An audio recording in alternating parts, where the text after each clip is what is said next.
Networking and marketing made simple is for you, the business owner that has a product, service, or message that you truly believe in.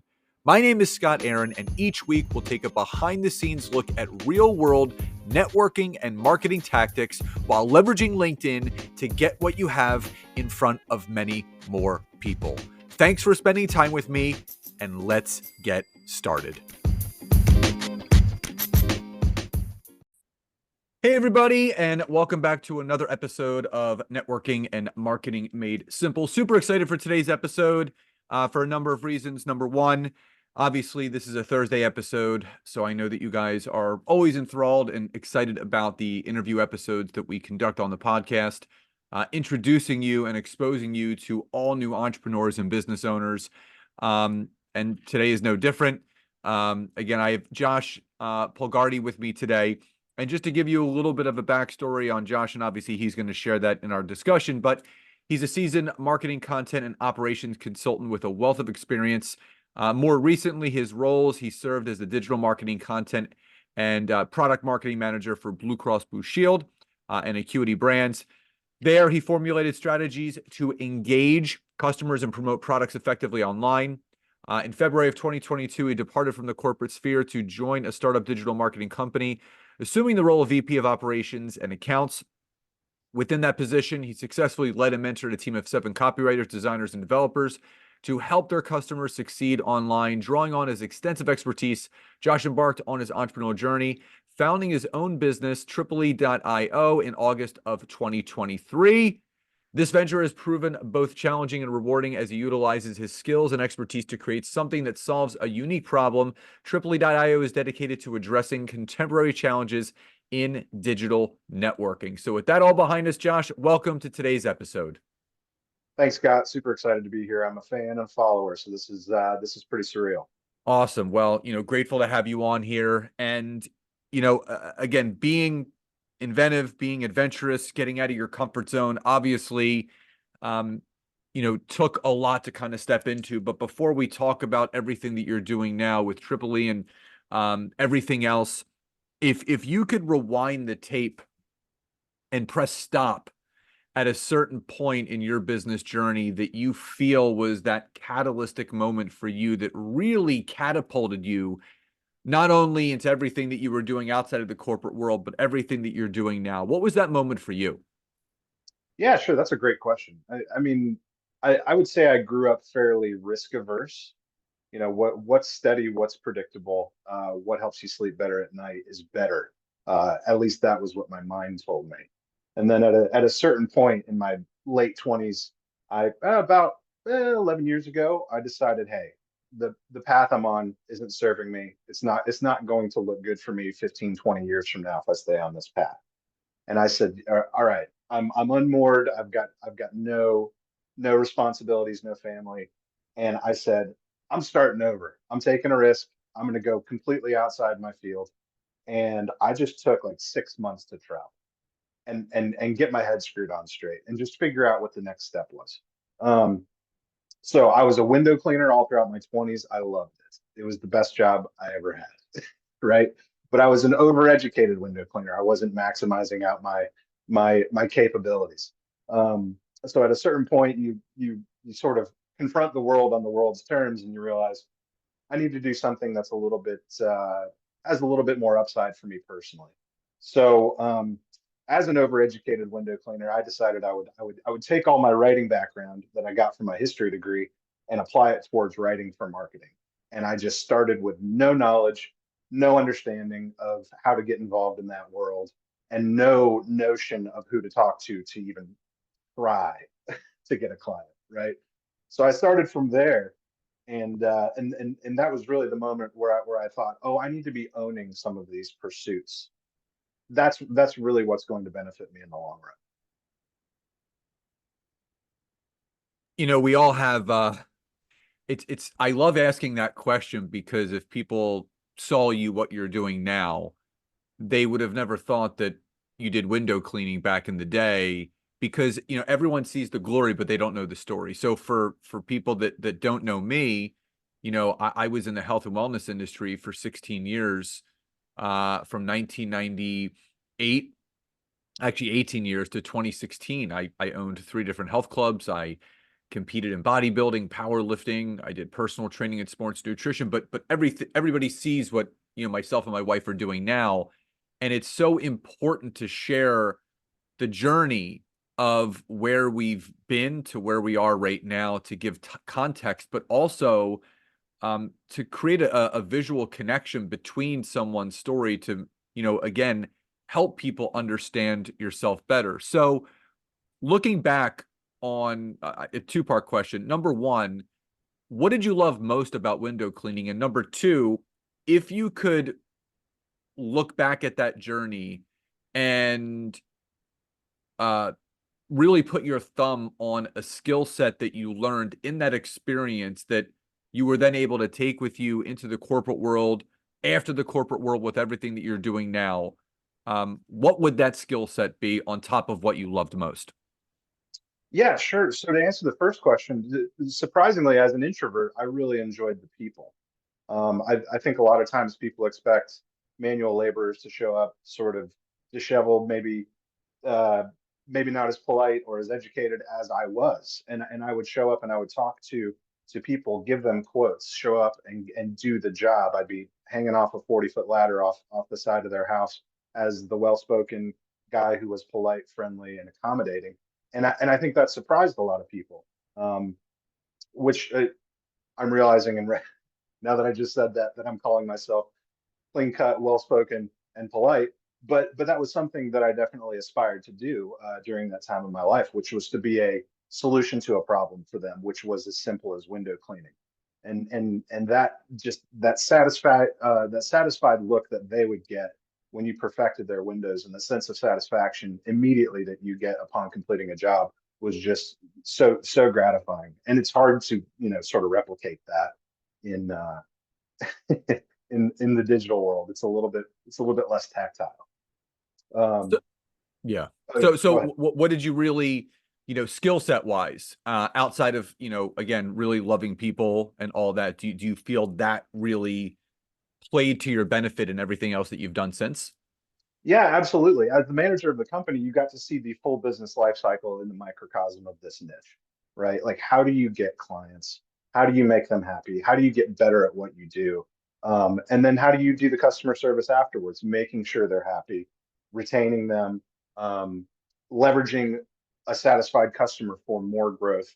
All of those kinds of things served me in the marketing world, which is you do every step of that process in any business, but as a window cleaner, you get to do it on a day-to-day basis over and over and over again, and you can really perfect that cycle of getting customers, pleasing the snot out of them, and then keeping them.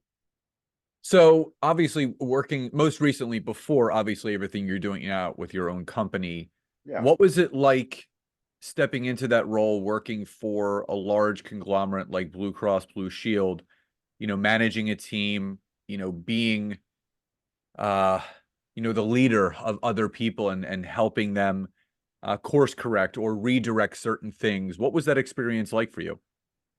Yeah, it's trickier when you go from such a small scale to such a large scale.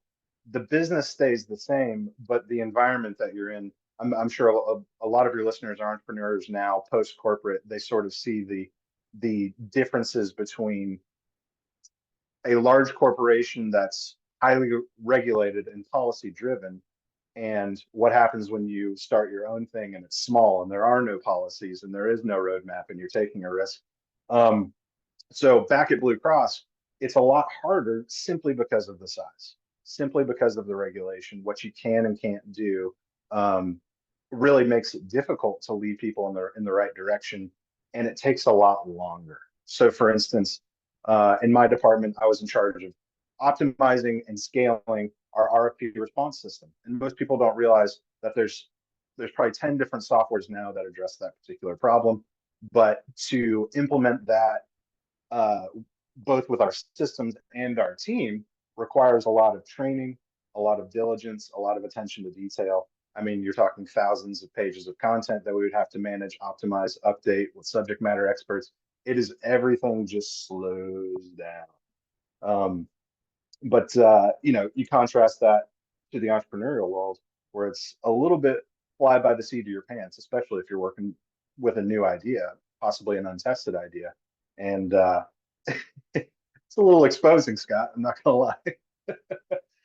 I mean, putting yourself out there and again pivoting into the entrepreneurial world is it's no small feat. It takes a lot to get through that. So what was that breaking point for you prior to August 2023 where you're like, okay, I need to do this. If I don't do this now, I'm never going to do this.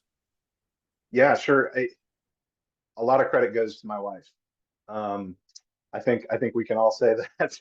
Um, a long story short, not to bore the listeners, I exited the corporate world because I got what I thought was my dream job. I was going to buy into a marketing agency and I was going to be the coolest dude in Tennessee. Like everything looks cool, our design's awesome, all that stuff. But yeah, sorry, go ahead. Well, outside looking in, it looked great. It sounded great. And at the time, it seemed like a no-brainer, right? Oh yeah, yeah. And I just pictured myself wearing a cool hoodie and a pair of shorts and walking into business meetings like Mark Zuckerberg or Zuck Markerberg or and look, it didn't work out. And I knew I wasn't going to stay there, and my wife knew I wasn't going to stay there. And we're getting ready to have kids, so she was like, "Hey, Josh, you've got all these ideas floating around. It's about time you pulled the trigger on one because you're not going to do it as soon as we have a kid." And I said, "You're right.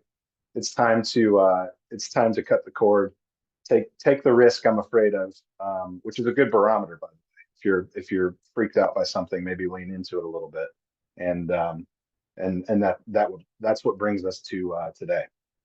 You know, I always my wife and I we run our company together, but it comes up often in conversation that we both agree that we would not be nearly in the place that we're at right now, just from a life and business perspective, if it wasn't for each other. And it's one thing to be married in life, but also married in business, and that takes, you know, a support system to really go after your dreams. And I think that's really something to commend your wife, really backing you and supporting you and vice versa, because it takes two to tango.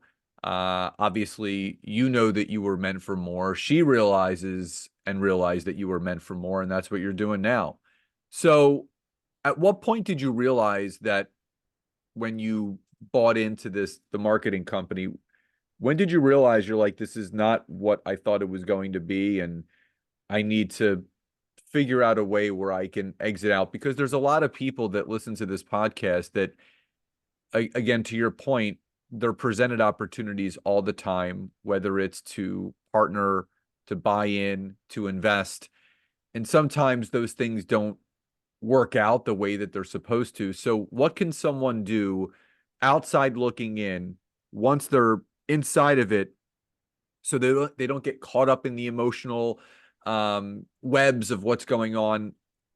When does one person realize that this may not be the best fit? And, what was that moment for you? And how can someone gently exit out of that so no feathers are ruffled, conversations are had, and you can start doing it at, the things that you really want to do? Yeah, it's. I want to be delicate here. I'll put it this way. I asked my boss at BlueCross BlueShield, this was years ago. I said, "Hey, when you're looking for a job applicant or the right candidate for a job, do you even care about skill set anymore? Like, is that do do you even care?" And she said, "Not at all. I am looking for the quality of person." So our particular department, you didn't have to be a doctor or a nurse or an engineer or anything like that with qualifications to be a part of our department. What you needed was a good attitude, and that's how far the corporate world has gone. Is that certain departments, they're just looking for good people. They don't care if it takes you 6 months or a year to get up to speed. Do you have a good attitude? Do you have good character? Are you honest? Are you going to support your teammates? Are you going to contribute to this culture where everybody's happy working here? Or are you going to make everybody else miserable? Right. And so all that's to say is when you're looking at an opportunity, strongly evaluate the people. I ended up leaving for moral reasons. I had a disagreement with the way we handled customers and their budgets and our quality of work. And I decided it wasn't a good idea for me to be there for the long term.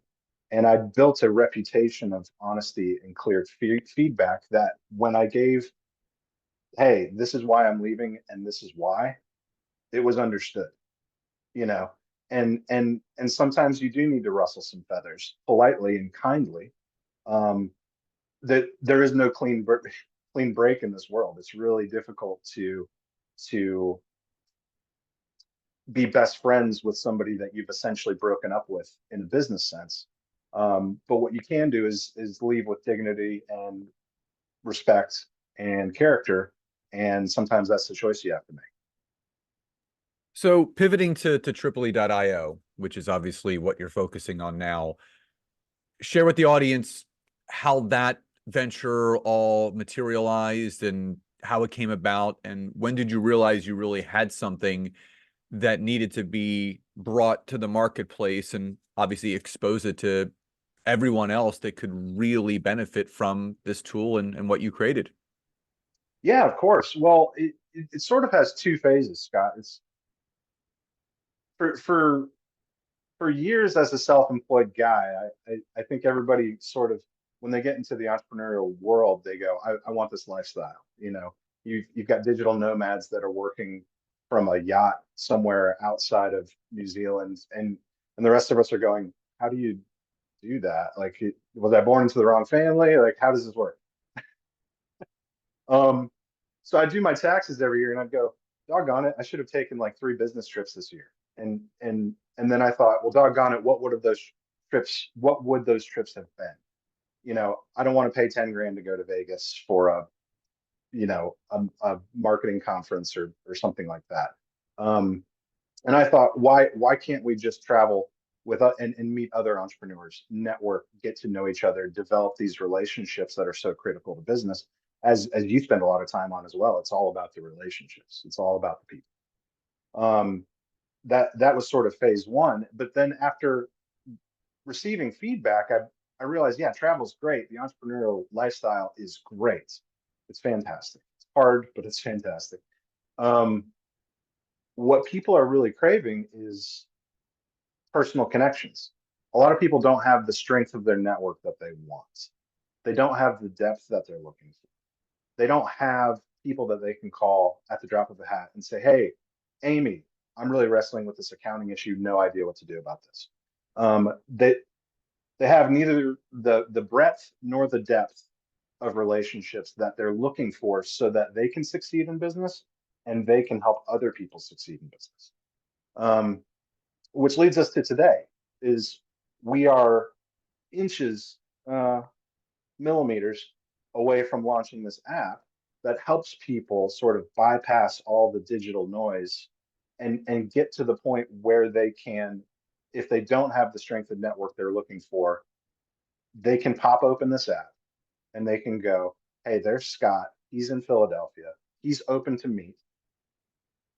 I want to see if he wants to meet with me. And you send a request. And if Scott says yes, bing, bang, boom, you're having coffee instantly, one on one with somebody in your town or abroad. And the expectation is, hey, if you're on the platform, you're here to meet in person. And because I think now, Scott, I don't want to go get too philosophical, although I think you're game for it. But I think there's so much value in social media and LinkedIn, of course. I'm a marketing guy, unbelievable value in it. But on a person to person level, I think the pendulum is swinging a little bit back towards people are craving these connections again, especially post COVID, um, post the Zoom economy. People are going, oh yeah, I could be meeting people. I'm a new graduate. I don't have a net, or I'm looking for a job. I can't get a referral because I don't know enough people. Those kinds of things, I think, come from the strength of that really high quality personal network that takes so much time to build. I think I talk about this all the time that one of the aspects of someone's marketing strategy for business that people are undervaluing is relationship marketing. I talk about it all the time on LinkedIn. Yeah, it's great for opportunities. It's great for showcasing your skill set and your expertise, but it's best utilized for creating business partnerships, business allies, power partners, to your point, where at the drop of a dime, if there's something that is needed, if a referral is wanting to be given, if a connection or introduction wants to be done, you know exactly who you can go to. And I think, and Nancy and I get referrals all the time because of the tactful way that we consistently look to build relationships with others. It's that know, like, and trust factor. People don't do business with people that they don't know, like, or trust. You're not Right. just going to spam people with a bunch of messages on social media thinking that's going to enable them to cross the bridge and buy what you have. I think you could agree that the buying process, especially in the online world, has been elongated in the last couple of years. Back in the day, it was a couple touch points and then a decision was made, either yes, no, or later. Now you're hearing people say, 8, 9, 10 different touch points. And I'll use this as an example. My wife and I have a high level mastermind for service professionals. And there's a gentleman just joined. We take about 10 people at a time, a couple times a year. And he just signed up. And unbeknownst to us, we always ask people when they apply to join, we interview them, how did he hear about us? And he had heard about us through a previous mastermind member and said, you got to follow these two. They're great at what they do. Check them out. And that was February of 2023. Fast forward, end of January 2024, he sets up this call with us. We had no idea he'd been following our path for the last 11 months, coming to workshops, following our content, reading our emails, subscribing to our newsletters, listening to our podcast. We had no idea. And that's the thing. The know, like, and trust was built enough. And interestingly enough, uh, we always ask people, what was the determining factor that made this a hell yes for you? And he said, during your workshop, you played a testimonial from someone that you worked with, and they shared the success that they had by following your system and your coaching. And at the end of it, they said, the key is whatever Scott and Nancy tell you to do it and you'll get the result. And he said, he goes, I'm the type of person that I need someone to tell me what to do because, Josh, I'm sure you can resonate with this. As entrepreneurs, sometimes if we're left to our own devices, we start one thing and then we stop. We start another thing, then we stop.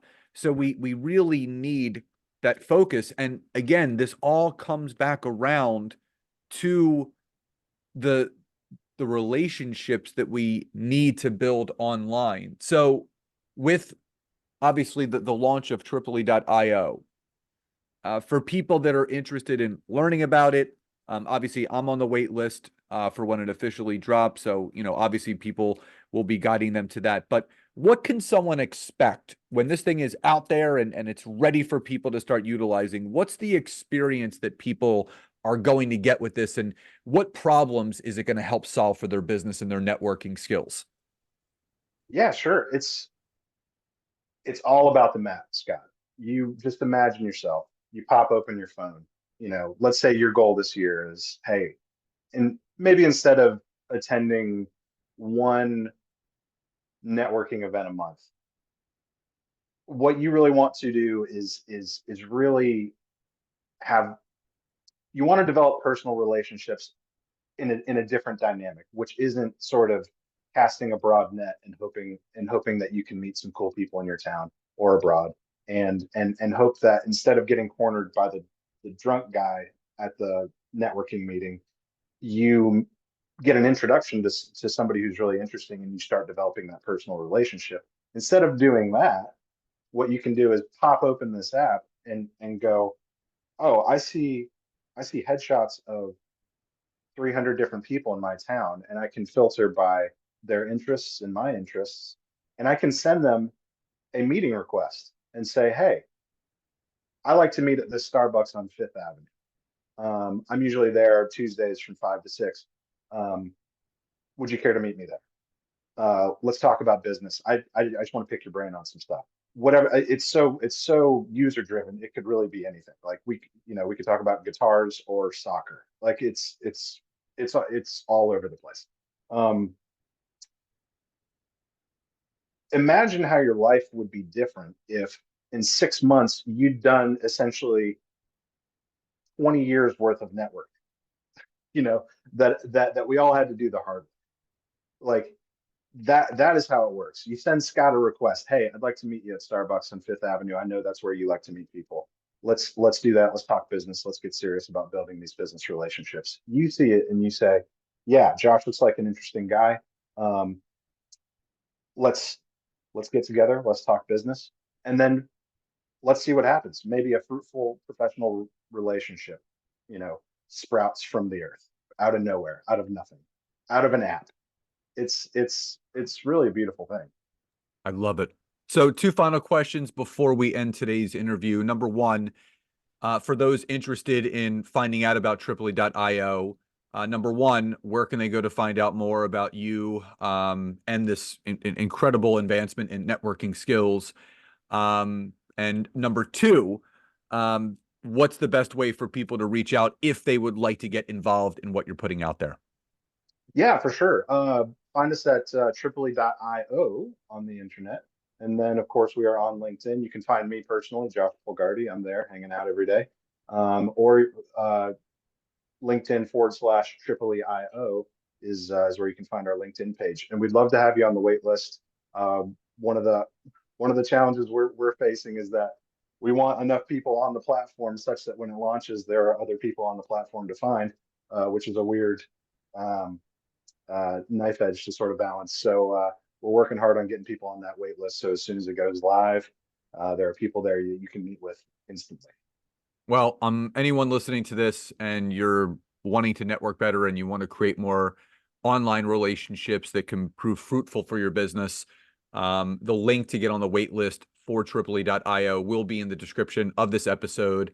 Also, it'll be in the email that's sent out where you guys are listening to this now. So definitely do that. I'm on there. You should be on there too. And it's just another way that we can really connect with better people and build those business relationships. So, Josh, final question before we sign off today.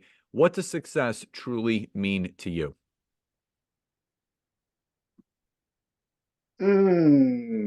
Wow, Scott, asking the tough questions to wrap it all up.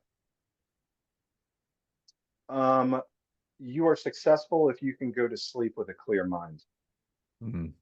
Yeah, having clarity in what you do, and I think that's something that my wife and I always talk about, is that having a clear vision, clear path, but again, no cobwebs, to your point, when your head rests on that pillow after each day, there is significant power in that, and I could not resonate more. Well, first of all, Josh, congratulations on the launch of this. Really excited for you. I can't wait for my network to dig into this and really use it to its benefit and its power, about how it can really help them advance their relationships and networking tactics online. And number two, just appreciate you so much for coming on here today, and looking forward to future conversations. And again, congrats on the launch of this, and continued success. Thanks, Scott. Pleasure's all mine. It's a dream. Absolutely. So everyone, all the information about Josh and Triply.io, again, will be in the description of this episode and the show notes and the email. So you're not going to have to look too far. Get on that wait list, take advantage of it, and watch your networking flourish. So everyone, enjoy the rest of your day. Love and gratitude, and I'll talk to you next time.